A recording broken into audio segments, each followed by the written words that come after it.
In this video, I'm going to show you how to force restart your Samsung device. In this case, I'm using my Galaxy A53.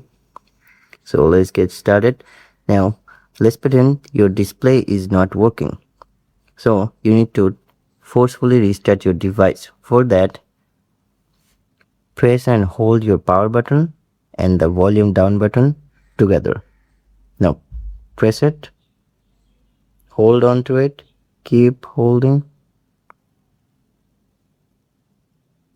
Now, when you see the Samsung logo, that means it's forcefully restarting.